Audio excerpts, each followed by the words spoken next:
Assalamualaikum warahmatullahi wabarakatuh. Kita ketemu di pembahasan pertama di materi kursus online teknisi laptop ini. Kita akan mulai pembahasan dengan materi utama. Yang kita bahas itu adalah yang kita akan lakukan perbaikan atau pengerjaan itu adalah motherboard atau biasa kita sebut dengan mainboard. Itu sama aja. Motherboard laptop itu adalah papan atau papan utama yang berupa PCB yang memiliki, artinya di dalam mainboard itu memiliki sistem penggerak, memiliki jalur-jalur dan konektor sebagai penghubung akses dari masing-masing perangkat tersebut. Jadi ini materi secara teori, artinya tetap kita harus memahami, mengetahui bahwa mainboard itu adalah sebuah sirkuit, sebuah papan yang berisi jalur, berisi konektor dan beberapa penghubung untuk mengakses perangkat-perangkat tersebut.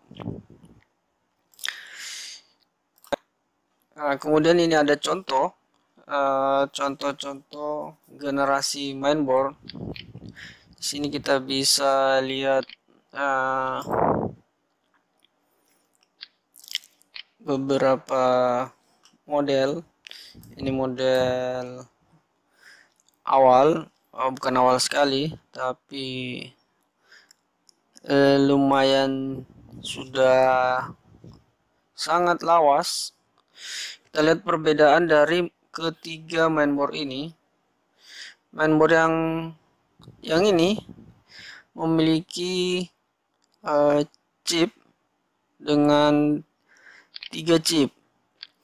Ini adalah prosesor, merupakan satu bagian sendiri. Kemudian ada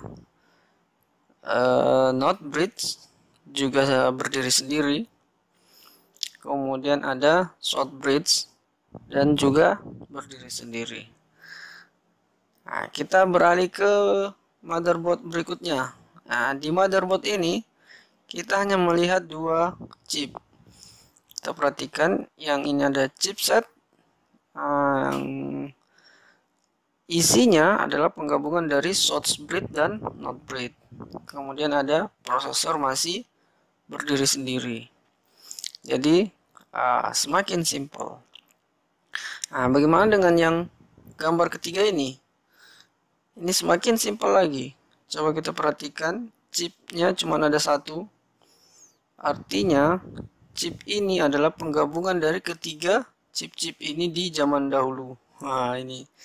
Jadi semakin simple dan semakin cepat rusak kali ya. Nah, ini jadi chip inilah yang menanggung semua beban-beban yang dulunya dibebankan kepada masing-masing chip, sekarang dibebankan oleh satu chip. Jadi wajar jika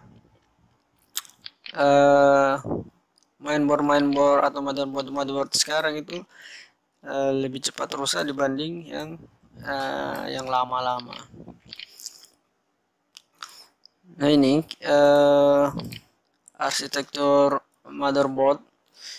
Nah, di sini kita bisa baca keterangannya yang merupakan ilmu atau seni perancang objek. Jadi arsitektur mainboard itu utamanya yang laptop adalah tentang perancangan objek mainboard laptop yang berbasis elektronika.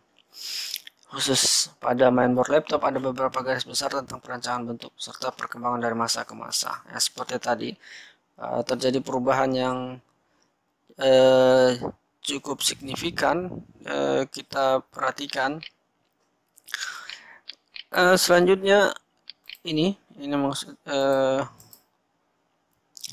perbedaan yang ini. Jadi yang harus, kenapa kita harus mengenal yang lama? Mungkin ada teman-teman yang berpikir, buat apa member lama ini kita pelajari, mudik saja langsung yang terbaru.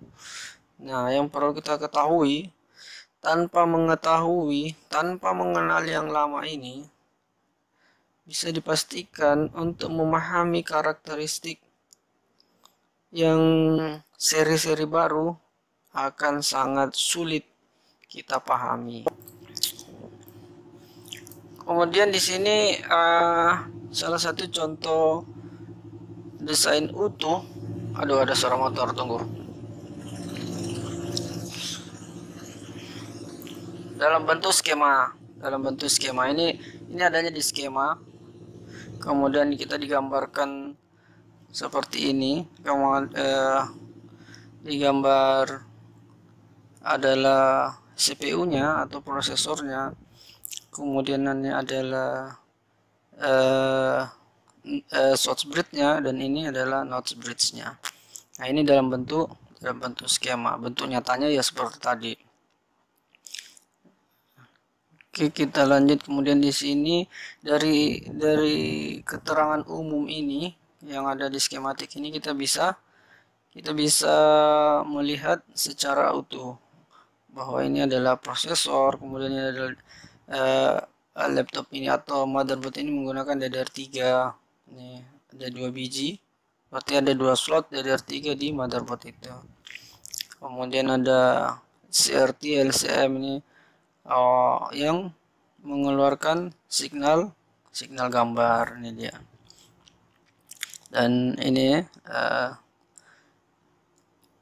chipnya yang mengelola ini hard disk, ada ODD, ini ODD ini ada DVD, dan ini USB ini dikelola oleh ICH ini.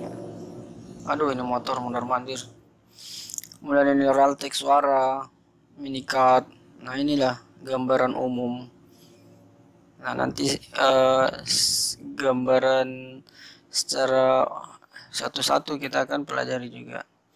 Nah, ini skema untuk yang seri kedua atau gambar yang kedua yang di tengah tadi. Memiliki satu prosesor dan satu chipset atau PCH.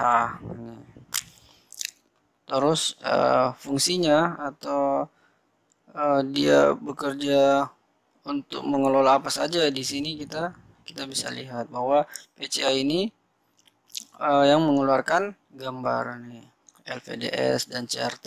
Ini LVDS ini yang ke LCD internal, dan ini CRT untuk yang eksternal. Nah, ini HDMI yang tambahan soket yang biasa kita gunakan untuk ke LCD TV.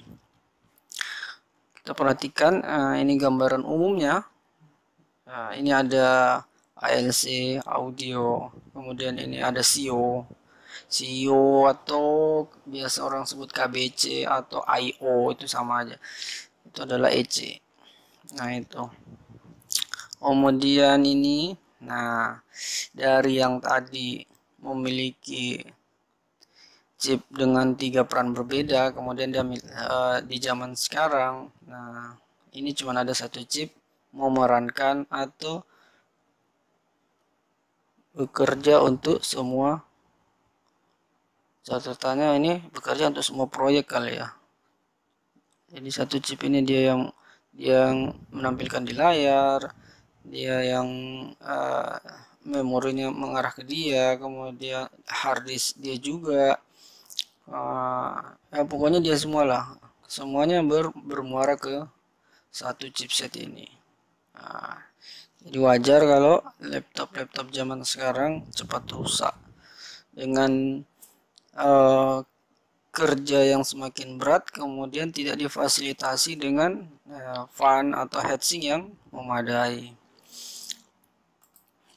Nah, ini skema itu apa? Skema itu peta atau rancangan mainboard yang menggambarkan jalur serta komponen-komponen yang ada pada mainboard tersebut, sehingga bisa dijadikan acuan atau referensi untuk kita mempelajari atau merevisi atau mengetahui titik-titik di mana pengukuran titik-titik tegangan itu melalui skema. Nah, ini oke, untuk pertemuan awal ini itu saja yang saya ingin sampaikan. Semoga bisa dipahami, bisa dimengerti, dan sampai jumpa di materi berikutnya. Terima kasih.